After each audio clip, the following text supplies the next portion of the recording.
네, 시장의 조금 큰 그림을 잡아보는 시간이 되겠고요. 마켓 진단입니다. 미래에셋증권 코리아 리서치 센터 이재훈 연구위원 함께합니다. 안녕하십니까? 예, 안녕하세요.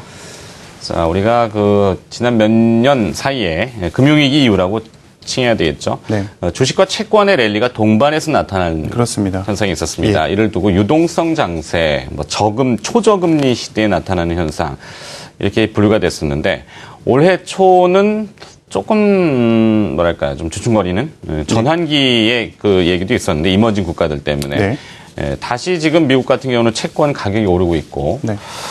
하반기 어떻게 글로벌 자금시장 전망을 어떻게 하고 계시는지 그 얘기 한번 먼저 들어볼까요? 예, 큰 틀에서 보면은 주식과 채권으로 나뉠 수가 있을 것 같습니다. 그래서 하반기에 주식이 좋을지 채권이 좋을지를 큰 틀에서 파악을 해보실 필요가 있는데 자금 유입 측면에서 저희가 보고 있는 각도는 주식, 채권 동반해서 유입이 될 가능성이 높다라고 보고 있습니다. 이게 무슨 소리냐라고 볼 수 있는데요. 원래 주식과 채권이 서로 이제 대체 관계에 있기 때문에 작년만 해도 되게 유행했던 말이 로테이션. 그러니까 뭔가 이렇게 자금 이동이 왔다 갔다 한다는 것이고. 그레이트 로테이션. 그렇습니다. 그레이트라는 말이 붙었다라는 거는 아주 큰 자금 이동이 채권에서 주식으로 간다 아니면 그 반대다 이렇게 얘기가 나오고 있는데요.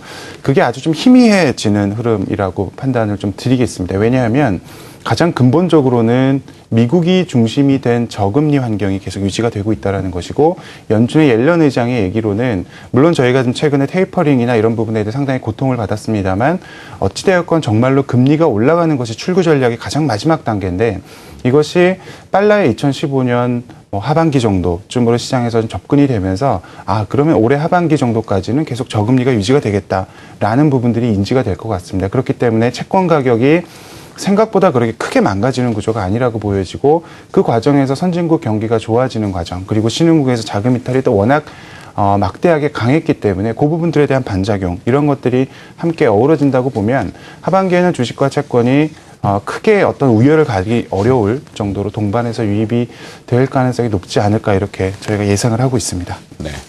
사실 기대고 추정일 뿐이지 채권에 들어가 있는 자금과 주식을 추정하는 자금 자체의 성격이 좀 다르지 않습니까? 그런 측면도 있습니다. 이게 확 이동해 간다는 거는 조금 어불성설이 아닌가. 그렇습니다. 네. 예. 하여튼 그런 의미로 치고, 그 다음에, 우리의 관심은 아무래도 신흥국 쪽으로 자금이 유입이 되느냐, 이 부분일 것 같아요. 우리는 아직은 신흥국 쪽으로 치부가 좀 많이 되니까, 하반기에도 이 진단은 또 어떻게 가능하신지? 이미 상반기 2분기 접어들면서 약간 분위기가 바뀌었죠. 1분기 때는 처음에 우리나라 시장이 시작하면서부터 큰 문제가 있었습니다. 페소 가치가 폭락한다라든지, 그로 인해서, 돈이 빠져나가면, 외환 보유고나 경상수지가 안 좋은 신흥국들은 큰일 나는 거 아니냐라는 우려가 있었고 또 각국 금융기관들이 중앙은행들이 그렇다고 보면 금리를 좀 올려서 한번 막아볼까라는 부분들 그래서 상당히 파격적으로 금리를 올리는 나라들도 나타나기 시작을 했었습니다. 그래서 기본적으로 그럼에도 불구하고 계속 테이퍼링이 작년 12월, 1월 이렇게 계속 이어지면서 신흥국 쪽에서는 자금 이탈이 무려 한 20몇 주 연속 진행이 되었었는데요. 2분기 접어들면서 그 흐름들이 좀 바뀌고 있는 흐름인 것 같습니다. 왜 그런지를 직관적으로 보여주는 그림이 하나가 있는데요. 제가 소개를 하나 드리도록 하겠습니다. 최근 1년 동안에 지금 보시는 그림은 최근 2002년부터죠. 2002년부터 신흥국 전체 시가총액 대비해서 월간의 자금이 유출되는 금액을 저희가 연율화를 한번 해봤습니다. 네. 큰 틀에서 보게 되면 아주 큰 흐름들을 방향성을 나타내고 있는데 이 보시는 그림처럼 신흥국에서 자금 이탈된 그 규모라는 것이 2008년도 당시에 미국 금융위기가 있었을 때 돈을 다 빼나가는 그런 시점보다도 훨씬 더 밑으로 내려와 있는 상황입니다. 그래서 상당히 더 아래쪽으로 내려오기 어려운 정도 수준까지 내려왔다가 최근에 반등하는 모습을 나타내고 있기 때문에 하반기 신흥국 자금 흐름은 이 틀에서 보게 되면은 과도하게 유출되었던 자금이 정상화되는 그런 과정으로 보시는 게 상당히 중요하다라고 판단을 하고 있고요. 또 하나 최근에 신흥국 쪽에서 자금 이탈이 좀 진행이 되는 과정에서 환율이 좀 망가졌었는데 이것이 이제 2분기 접어들면서 신흥국 통화가 달러 대비해서 좀 안정을 찾고 있습니다. 달러가 아주 강해지지 않기 때문인데요. 제가 모두에 설명드리는 것처럼 연준이 계속 저금리를 유지하겠다라는 얘기들이 계속 나오면서 신흥국 통화가 좀 상대적으로 안정을 좀 보이고 있는 흐름들이 좀 있습니다. 그리고 또 하나 의미 있는 그림을 하나 가지고 와봤는데요. 우리가 이제 글로벌 자금들이 투자를 할 때 물은 위에서 낮은 곳으로 흐르지만 돈은 낮은 곳에서 높은 곳으로 흐릅니다. 수익률을 쫓아가는. 그렇습니다. 수익률이든 성장률이든 뭔가 좀 성장할 수 있는 곳에 투자를 하게 되는데 이 보시는 그림에서 보면 위에 회색선이 신흥국이 선진국 대비해서 얼만큼 경제 성장률이 높은지의 차이를 나타내고 있습니다. 한때 한 7%포인트까지 신흥국이 더 강한 성장을 보였었는데 최근에 그게 급격하게 줄어들면서 자금 이탈이 좀 일어났었거든요. 그런데 저희가 IMF 전망치를 좀 이용을 해보면 선진국보다 신흥국이 좀 초과 수익률이 많이 줄었는데 그게 이제 2014년도 정도쯤이면 바닥을 디딜 거다라는 부분에 대한 얘기들이 좀 공감대를 얻고 있습니다. 결국 이제 우리가 지금 투자하고 있는 2014년도가 선진국보다 신흥국이 그 초과 수익률이 좀 줄어들었던 부분들이 거의 바닥 레벨이 아니냐 생각을 하고 있기 때문에 하반기 대응하는 측면에 있어서는 상당히 긍정적인 변화나 전망이라고 생각을 하고 있습니다. 네. 자, 범위를 조금 좁혀볼까요? ETF라고 명명이 되어 있죠. 상장지수 펀드. 이 패시브 펀드의 영향력이 올해 들어서 매우 좀 커진 것 같은데요. 하반기에도 이런 주류가 좀 계속 이어질까요? 가능성이 있다라고 보고 있습니다. 왜냐하면 ETF 시장이 성장하는 여러 가지 요인들이 있는데요. 금융위기 당시에 전 세계 신흥국 자산에서 ETF가 차지하는 비중이 한 16% 정도 됐었는데 리만이 파산한 이후부터 이것이 한 30%까지 급격하게 증가하게 됩니다. 그리고 미국 신용등급 강등이 2011년도 8월 달에 있었는데요.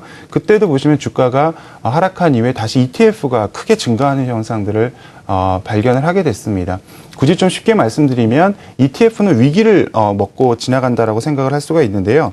중요한 부분들은 뭐냐 하면 ETF 시장이 급격하게 증가하는 이유들이 있습니다. 뭐냐 하면 중요하게 어떤 크게 가격적인 조정을 받은 이후에는 이것들이 바게넌팅을 하게 되는데 가장 유용하게 할 수 있는 방법이 바로 ETF라는 것이죠. 비용도 싸고 네. 진입도 쉽고 환매도 쉽고 그다음에 분산 투자까지 되는 부분들이 있기 때문에 최근에 신흥국의 자금 이탈이 급격하게 일어난 이후에 신흥국에 대해서 긍정적인 시각들이 나타날 경우에는 ETF 쪽으로 자금이 유입될 수가 있고 최근에 우리가 4월 달 이후부터 외국인들의 순매수를 보더라도 아주 선명하게 ETF 자금의 유입됨으로 인해서 외국인들이 한국 시장을 바스켓으로 기계적으로 사는 그런 흐름들이 나타나는 것을 보게 되면 하반기에도 이런 관성들은 좀 이어질 수 있다라고 판단하고 있습니다. 네.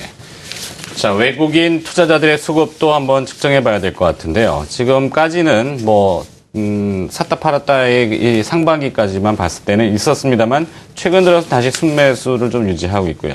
하반기에도 이 순매수 기조가 유지될지 이재훈 팀장의 추정은 뭡니까? 외국인들 수급을 보는 데 있어서 빼놓지 않아야 될 것이 아마 국내 주식형 펀드의 환매일 것 같습니다. 최근에 투자자분들께 많은 질의를 받고 있는데요. 네. 질문을 요약해 보면 언제까지 환매될 겁니까? 이렇게 말씀을 물어보십니다. 그럼 제가 답변 드릴 때는 저도 잘 모르겠습니다. 이렇게 말씀을 드리는데 네. 이것이 왜 그러냐 하면 어떤 펀드 환매가 있어서 어떤 코스피의 어떤 레벨이나 이런 거에 의해서 환매가 된다라고 저 역시도 분석을 하고 있지만 실제로 투자하시는 분들을 생각해 보시면 2000포인트가 됐으니까 환매 이런 거보다도 내가 가지고 있는 펀드의 수익률이 어느 정도인지 정말로 이걸 계속 들고 있어야 되는 건지 아니면 내가 지금 현재 어떤 돈이 얼만큼 많이 필요한지 이런 되게 사회과학적이고 행동경제학적인 측면에 의해서 환매하는 경우들이 흔히 많이 있습니다. 말씀드린 대로 신흥국 쪽으로 자금이 계속 유입되기 때문에 외국인들의 수급은 계속 보강이 될 가능성이 높다라는 부분을 전제를 해두면 결국 우리가 박스권을 돌파하기 위해서는 외국인 수급의 상대 수급이라고 할 수 있는 투신권 환매가 좀 잦아드는 게 중요하다라고 볼 수 있겠는데요. 저희가 볼 때는 박스권 돌파하더라도 환매는 조금 더 나올 수 있다라고 판단을 하고 있습니다. 왜냐하면 지금 현재 ETF 시장이 한국 시장도 점진적으로 좀 성장하는 과정에서 박스권이 접어들면서 액티브 펀드들의 수익률이 벤치마크 대비 좀 둔화되는 측면들이 있습니다. 그래서 ETF만 사더라도 액티브보다는 수익률이 좀 좋지 않을까 이렇게 하는 투자자들이 많아지기 시작했다라는 부분들인데 이 부분들이 점진적으로 좀 개선은 되고는 있습니다. 그래서 저희가 볼 때는 하반기 박스권 돌파 자체가 펀드 환매를 야기한다기보다는 좀 더 큰 변화가 있어야 된다라고 생각을 하고 있는데요. 제 그림을 하나 가지고 와봤습니다. 상당히 의미 있는 그림이라고 판단이 되어지는데요.